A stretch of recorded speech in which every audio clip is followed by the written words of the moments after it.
আমার কোনো ব্যানারে থেকে সমসাময়িক করা লাগে না। প্রথমেই বললাম সমসাময়িক বিষয়টা উল্লেখ করা আছে, আর আমার বিষয়টা সমসাময়িক বিষয়েরই একটা অংশ। আমি স্যার বিষয়টা অতটা মানে করিনি, ঘাটাঘাটি করিনি, আমি জাস্ট আমার বিষয়টা ক্লিয়ার করতে আসছি। না জেনে কেন সংবাদ সম্মেলনটা ডাকলেন এই বিষয়টা কি ক্লিয়ার? আপনি এই সাবজেক্টটা নিয়ে জানেনই না, আপনি তাহলে কেন এই সংবাদ ব্যানার ব্যবহার সম্মেলনটা করে কি তাহলে আপনি আপনার সংবাদ সম্মেলনটা করে ফেললেন? আমার কোনো ব্যানারে থেকে সমসাময়িক করা লাগে না। প্রথমেই বললাম না, আপনারা তো ব্যানার দিয়েছেন আজকে দর্শনের। একটা সংবাদ সম্মেলনে এসে সেটা হ্যাঁ আমি বলতে পারি, আমি এই যে বিষয়টা বলতে পারি যে আপু এটা নিয়ে বলেন, আমি এটা নিয়ে বলতাম, কিন্তু আপনারা যে বলতেছেন যে আমি জানি না, আমি বলছি আমি যদি না জানতাম রামিসার বিষয়ে তাদের কিছু অবশ্যই বলতে পারতাম না। না, আপনি মাত্র বললেন, আপনি মাত্র বললেন। আপনি শেষ করতে দেন না। কি যাচ্ছেন আপনারা বলতে দেখতেছেন, শুনেন শুনেন আপনারা কথা শুনেন। আপনাদের মনে এত প্রশ্ন, আপনাদের মনে এত প্রশ্ন, এত ডাউট, আপনারা আমাকে নিয়ে নিউজ করেন, আমার 3টা ভিউ হয়েছে, আপনারা আমাকে নিয়ে নিউজ করেন, আমি ইন্ডিয়া চলে গেছি, আপনারা আমাকে নিয়ে নিউজ করেন, আমার বিষয় হয়ে গেছে, আমার ইন্ডিয়া পুলিশ অ্যারেস্ট করছে।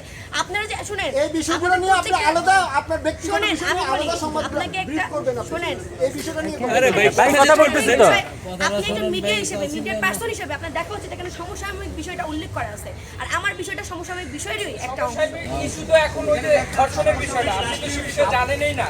আপনি শুধু জানেন আজকের মা কি করছে সবাই জানে। হ্যাঁ আমি তার ধর্ষণের তো বিষয়ে জানি না, বিচারে তো আপনি বললেন না এখন পর্যন্ত। এটা তো সমসাময়িক বিষয়। ধর্ষণের বিষয়টা বাংলাদেশে কে না জানে বলেন তো?